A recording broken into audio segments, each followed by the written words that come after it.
तो guys final merit list के बाद जैसे हमें ऑप्शन फॉर्म भरना रहेगा, तो ऑप्शन फॉर्म भरने के टाइम हमें किन बातों पे ध्यान रखना चाहिए वो चीज़ें इस वीडियो के अंदर मैं बताने वाला हूं। अगर आप नए हो तो प्लीज़ चैनल को सब्सक्राइब करके अपना प्यार एंड सपोर्ट दिखा सकते हो। इस वीडियो का टारगेट 2K लाइक रखता हूं, मुझे लगता है आप मेरे लिए पूरा कर दोगे।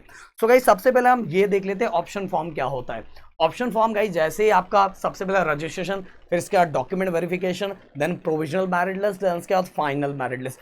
जैसे ही फाइनल मेरिट लिस्ट में आपका रैंक आ जाएगा और रैंक आने के बाद गाइस विंडो ओपन हो जाएगा ऑप्शन फॉर्म का। ऑप्शन फॉर्म में गाइस हम क्या करते हैं, अपने चॉइस के जो कॉलेजेस होते हैं उसको फिल करते हैं एकदम लाइन वाइज। मैंने पहले भी आपको बताया था कि ऑप्शन फॉर्म में मैक्सिमम 300 कॉलेजेस भरते हैं। मैं देखता हूं बहुत सारे बच्चे इधर उधर कुछ भी सुन के बहुत सारे कॉलेजेस भर देते हैं, पर मैंने हमेशा बार बार आप सभी को यह बताया है कि सबसे पहली बात तो ऑप्शन फॉर्म भरते समय कुछ बातों पे ध्यान रखना है कि आप कॉलेज लिस्ट अपने परसेंटाइल के अकॉर्डिंग बनाओ। अपने परसेंटाइल के अकॉर्डिंग पहले ही चीज़ों को एनालाइज कर लो। बहुत सारी चीज़ें, मैं कट ऑफ की बात नहीं करूँगा, कट ऑफ के बाद आपके हॉस्टल से लेके आपका फाइनेंशियल कंडीशन कैसा है, बहुत सारी चीज़ों को लेके। नहीं तो जब कॉलेज आपको अलॉट हो जाता है और वो आपके लिए परफेक्ट नहीं होता तो बाद में बहुत ज़्यादा पछतावा होता है। इसीलिए पहला जो ऑप्शन फॉर्म रहेगा कैप 1 के लिए, वो ऑप्शन फॉर्म तो बहुत तरीके से भरना है गाइस। कुछ चीजें मैं यहां बताऊंगा, उसको ध्यान रखना, बहुत तरीके से भरना है। अगर उसमें आपको कॉलेज अलॉट हो जाता है तो आपके लिए बहुत अच्छा चीज रहेगा, बट अगर आपने कैसे भी भर दिया और कुछ भी कॉलेज अलॉट हो गया, और बहुत बार तो कैसे भरने के बाद हमें कॉलेज भी अलॉट नहीं होता। हमारे परसेंटाइल के अकॉर्डिंग जो कोर्स हमारे लिए सही फिट बैठ रहा है, हमारे कंडीशन वाइज, बहुत अपने कंडीशन को हमसे ज्यादा अच्छा कोई नहीं जानता, ये मैंने बार बार बताया है। इसलिए आपके पास सब कुछ है, गूगल पे सब कुछ है। मैं बोल रहा हूँ जितने लोग आपको बता रहे हैं सब वही चीजें एनालाइज करके बता रहे हैं।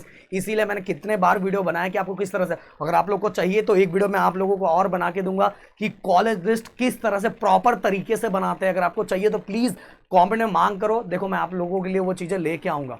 तो अब हम बात करते हैं ऑप्शन फॉर्म। देखो गाइस ऑप्शन फॉर्म पहले मैंने आपको बता दिया। अब जब ऑप्शन फॉर्म भरते हो तो ऑप्शन फॉर्म भरने के टाइम मैंने पिछले साल भी बच्चों को बताया था कि भाई फर्स्ट नंबर पे VGTI, देन COEP, ये ऐसे कॉलेज रख देने का, ऐसे कॉलेज रख देने का, क्योंकि अगर फर्स्ट नंबर का कॉलेज मिल गया तो भाई सोने पे सुहागा, पर वो आपके परसेंटाइल के अकॉर्डिंग मिलेगा। ऐसा कुछ जादू नहीं होने वाला, कोई आपको कुछ भी बोल दे तो वो नहीं होता गाइस। पर मैंने क्यों बोला फर्स्ट नंबर पे टॉप कॉलेज रखने के लिए, अगर मान लो फर्स्ट नंबर पे आपने टॉप कॉलेज रख दिया, अगर फर्स्ट नंबर वाला कॉलेज ऑप्शन फॉर्म में आपको अलॉट हो जाता है गाइस, क्योंकि वो ऑटो फ्रीज हो जाता है, वहां आपके लिए कोई ऑप्शन नहीं रहता। अगर फर्स्ट नंबर वाला कॉलेज अलॉट हो गया तो वो ऑटो फ्रीज हो जाता है, फिर आपको जाके वो कॉलेज लेना ही पड़ेगा, नहीं तो गाइस आप नेक्स्ट राउंड के लिए बाहर हो जाओगे। ओके, ये बात दिमाग में रखना।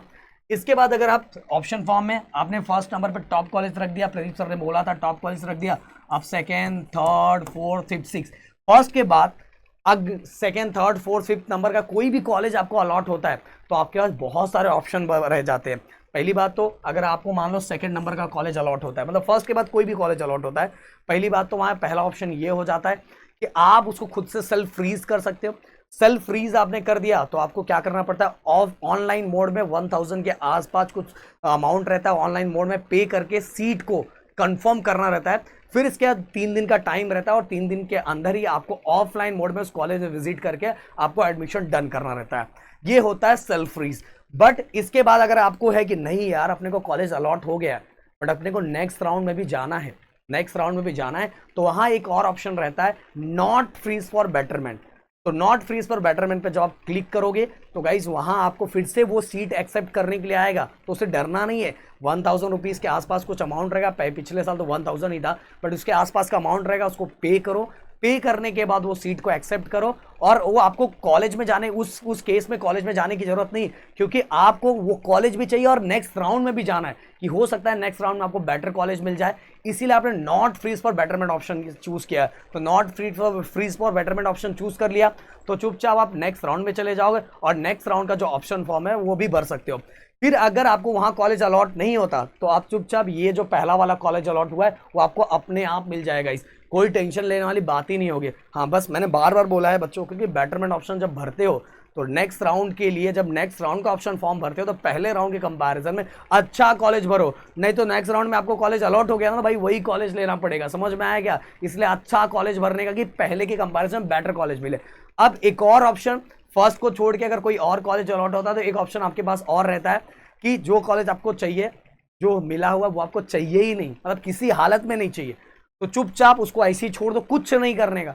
कुछ भी उसको टच भी नहीं करने का, समझो, कुछ भी टच नहीं करने का, तो भी आप नेक्स्ट राउंड का ऑप्शन फॉर्म भर सकते हो।